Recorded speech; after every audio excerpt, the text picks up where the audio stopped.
enjoy this talk given at the Austin Center for Spiritual Living, where we live and teach the principles of science of mind and spirit. For more information, visit austincsl.org.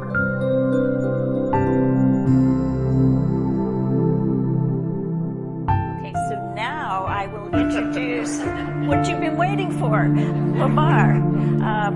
As I mentioned, Lamar is a licensed practitioner with the Center for Spiritual Living. He has been so since 1999. He's made a very significant career change in that he was an engineer and is a practitioner and now does a lot of speaking and coaching. And so I know today we will be enlightened by his message.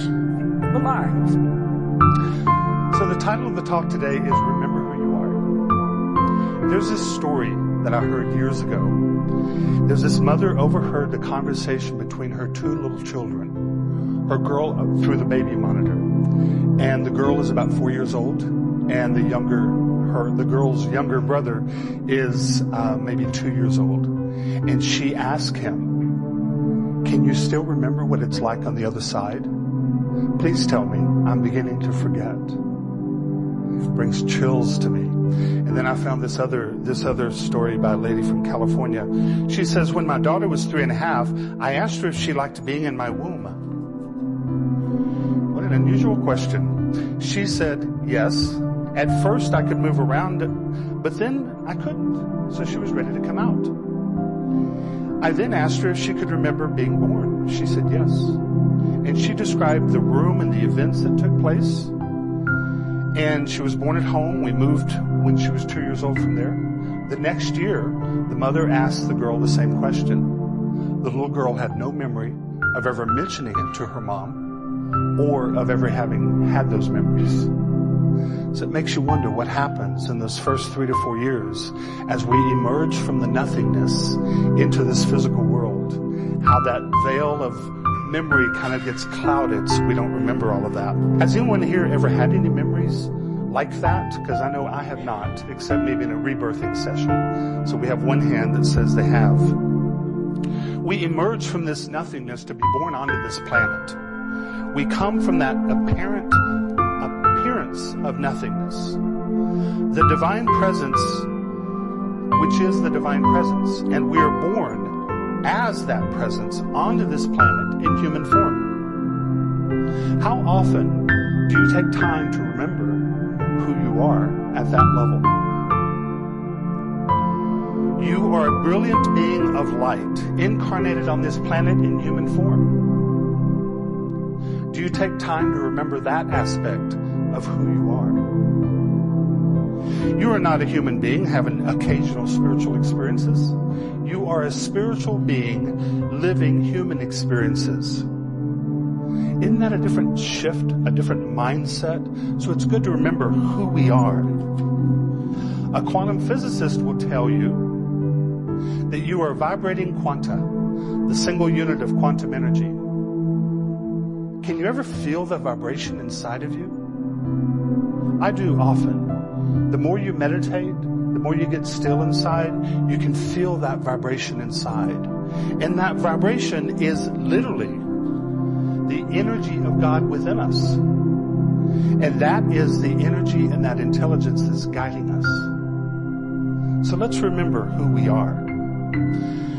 I found online, there's a great resource at scienceofmindarchives.org.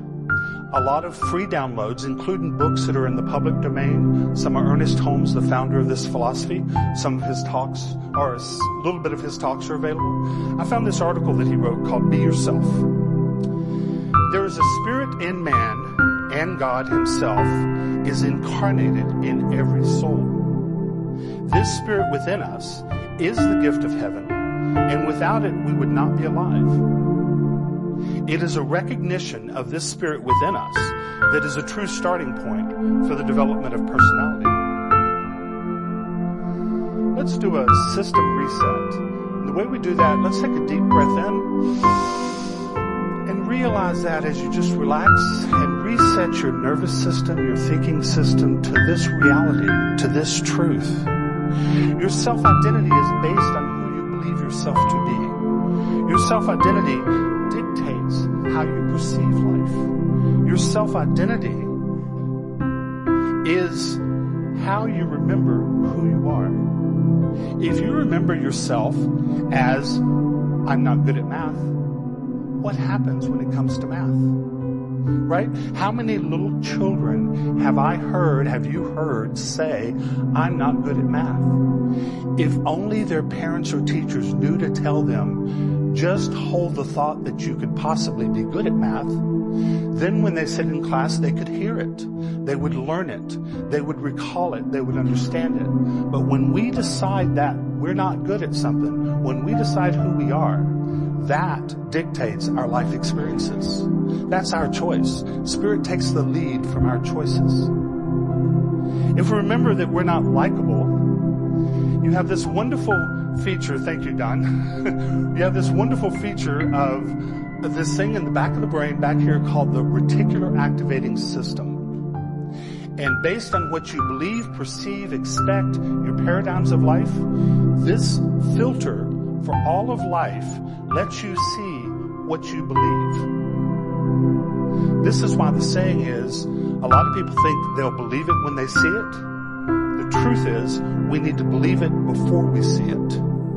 Because that belief activates things in our brain. That reticular activating system is that part of us that when you decide you want a new car, let's say you want a new silver VW Jetta. The moment you decide that, the next time you get in your car and you're driving down the freeway, suddenly there are thousands of them on the freeway that were not there the previous day, right? That is the reticular activating system. Okay, it says, you chose this, I'm going to show it to you. So we have to make the choices first before we see it in life. What if you recall yourself or remember yourself to be someone who doesn't have money? The universe says, and so it is. Kind of interesting, huh? Very interesting. The universe follows our lead. Our lead begins with our thoughts. So we get to choose. We've been given free will. We get to choose, and when we choose and make that commitment and start making changes, then suddenly things start happening in that direction, because the universe says, okay, he or she is willing to do it. They're taking steps forward. I'm going to meet them where they're at. That's how we direct the powers of life. Something to remember is every single limited thought that we have has evidence in our life of some limitation. Think about that. Every limited thought we have has evidence in our life of some limitation.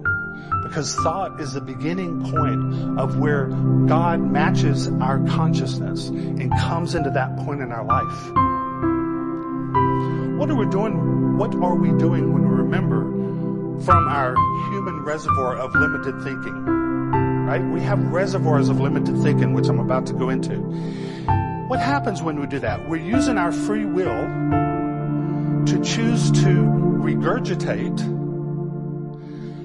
well-rehearsed and old limited thoughts that then produce our future to be like our past and present.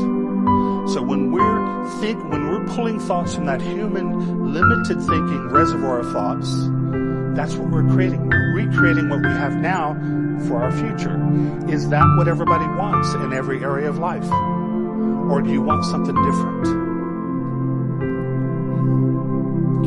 One of the points I most remember from the practitioner training is the difference in models between psychological model and the spiritual model of living. Most traditional therapies use a psychological model, and that psychological model is in the human condition.